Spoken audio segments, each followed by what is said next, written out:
The Last Battle. The Chronicles of Narnia. A fan-animated summary. During the last days of Narnia, a crafty monkey, named Shift, was always looking for ways to make himself famous and rich. There also lived a donkey, named Puzzle, that Shift easily controlled. One day, Shift saw something unusual drop over the falls at Cauldron Pool.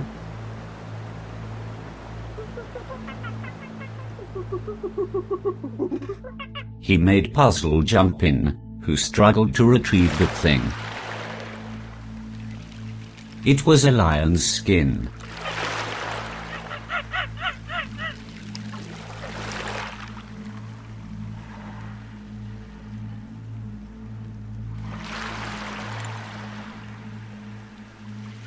The monkey went off into the woods mumbling to himself that this lion skin would come in handy.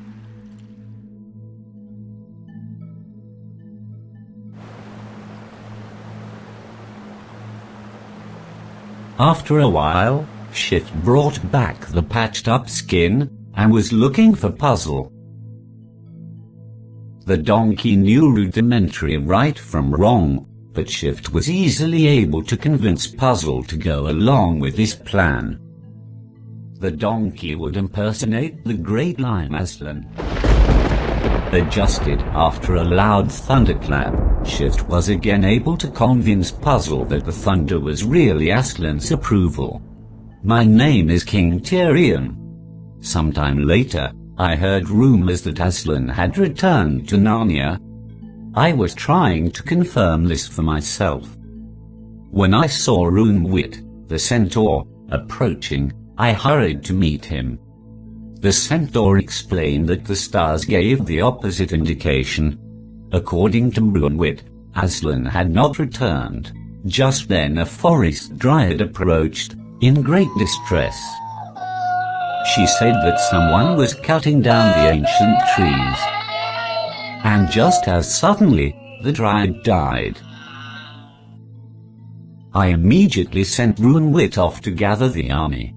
Then I mounted my faithful friend Jewel, the unicorn, and we went off to investigate further. Approaching the great river, we spotted a rat driving a raft made out of Narnians' felled trees.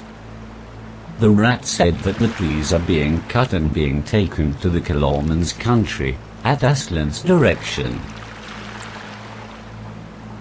I saw a Calorman forcing a talking horse to drag a log. In a rage, I killed the unarmed Calorman.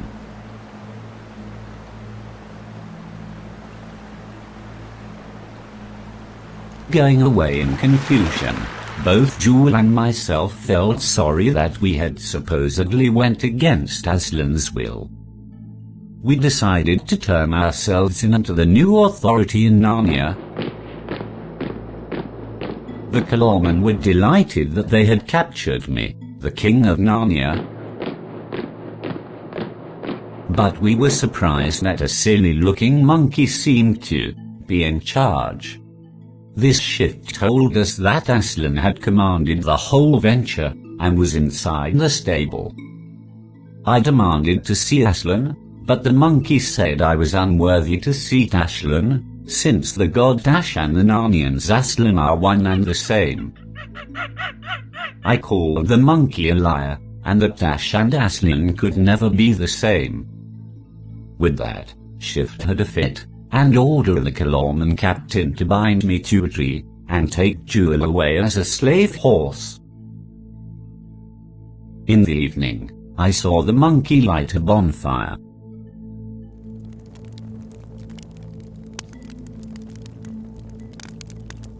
A few small animals comforted me, but didn't untie me in fear of Aslan. Most of the other animals of Narnia gathered around the bonfire to see or hear from Aslan. As the monkey ranted, a strange sight came out of the stable. Then the monkey raged more, and the animals moaned. This was not going like the ancient stories I've heard of. In my exhaustion, I remembered the visits of children from another world that came to help Narnia at needful times in the past. In the name of Aslan, I began to call out to them for help again. As I awoke from a deep sleep, 2 children were untying me. They were Eustace and Jill, who had actually helped my forefathers. Together we went to rescue Jewel. Fortunately, Jewel was guarded by a sleepy Kalorman. Jewel was unharmed. Yet to our surprise, Jill brought a donkey out of the stable dressed in a lion's skin.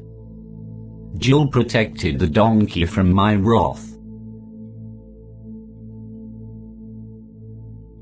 As we were going to my stronghold, we came upon some Kalorman leading a group of dwarfs.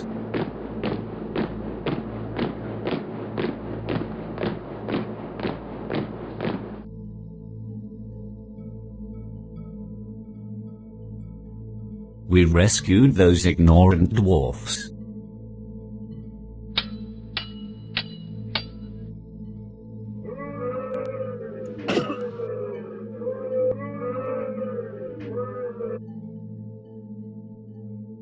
When we explained the ruse, the dwarfs refused to help us, saying, "From now on, the dwarfs are for the dwarfs." One dwarf though, Poggins, joined us. Jill rode around on Jewel as we considered our plan to reveal the false Aslan to the Narnians and drive the Kalorman away.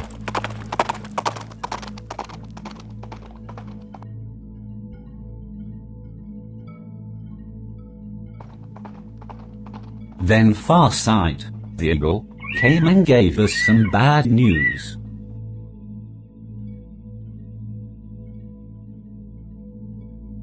Ruinwit the centaur and the whole army were killed by a Kalorman attack. We prepared to battle alone.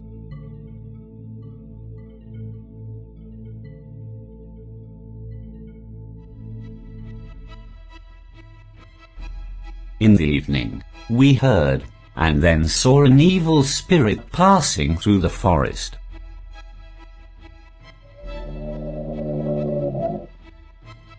Now we knew this was going to be the last battle for Narnia.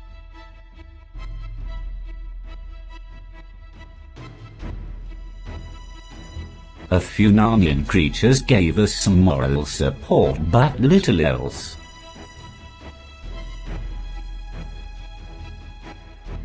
The monkey lit the bonfire again.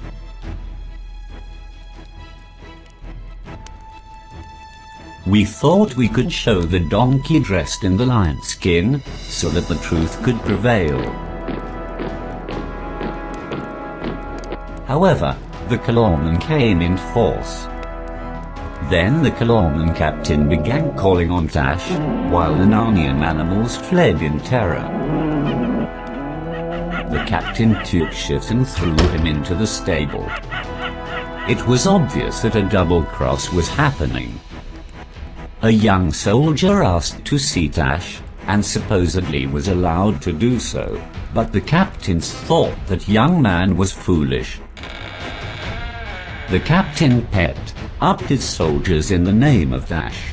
Jill took the lion skin off at Puzzle in case the other Narnians would see him.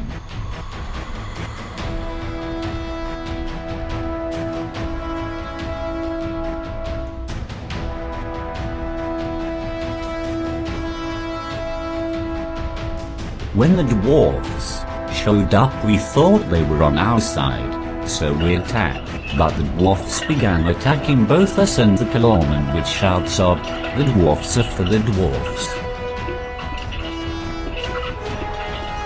Jill wanted to solve the riddle of the stable, but the battle was raging too close. And more Kilormen were joining the battle. Most of the Narnian animals froze in place, while many of the valiant Narnians fell that day.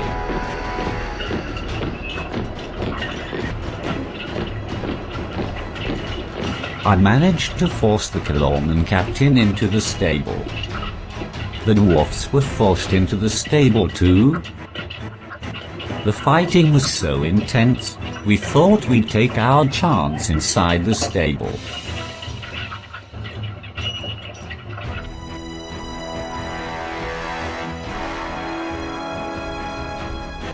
In the pitch blackness, Dash was eating a monkey whole. Then it came for the Kilormen captain.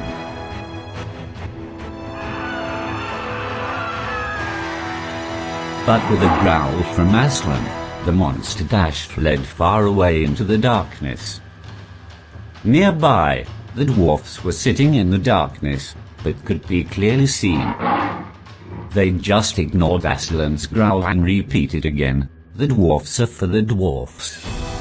Then I saw the alive young Kilormen walking on beautiful green grass in glorious daylight.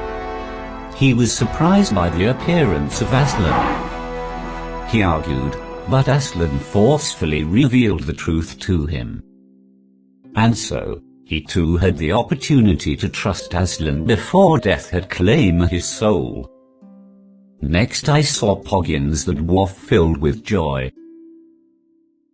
Nearby was that donkey Puzzle, all aglow and eating grass. Then, to my amazement, came my beloved Jewel. There also was Ruinwit and the Dryad Lady. All these were alive and well whether they had died or not in Narnia. High above this beautiful place flew Farsight, and calling out, "There's more to see." Then drawing near were my new friends, Jill and Eustace. With them were other glorious lords of this land, none other than Lucy, Edmund, Peter, Polly, and Diggory. Susan was not there because she had discarded her childlike faith. Who was I to be in their presence? But then I saw Aslan looking at me, and I was changed, and joined the company of my friends. At the roar of Aslan, I turned to see a door standing alone, and Narnia through it. But here, supposedly inside the stable, it was huge and bright.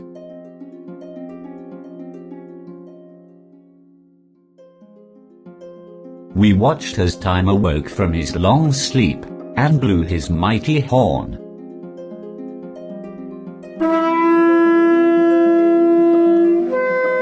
The stars began falling, who were ancient people still bringing glory to their creator, Aslan.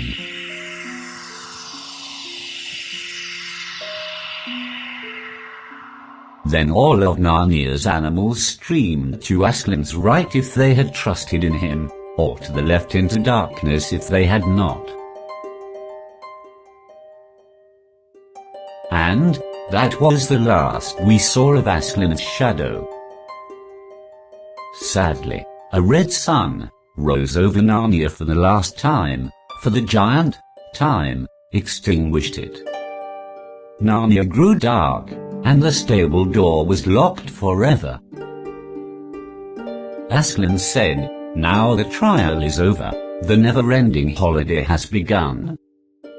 As we watched, Aslan was changed into another form. As he hurried off, he exclaimed, "Come further up and further in." We ran after him wondering if we could keep up. We did, and with ever-increasing awe, at the inexplicable adventure unfolding before us, Aslan's country must be experienced, that is, this real Narnia, of which all other worlds are just a shadow. This is only the beginning of the great story that gets better and better, and never ends.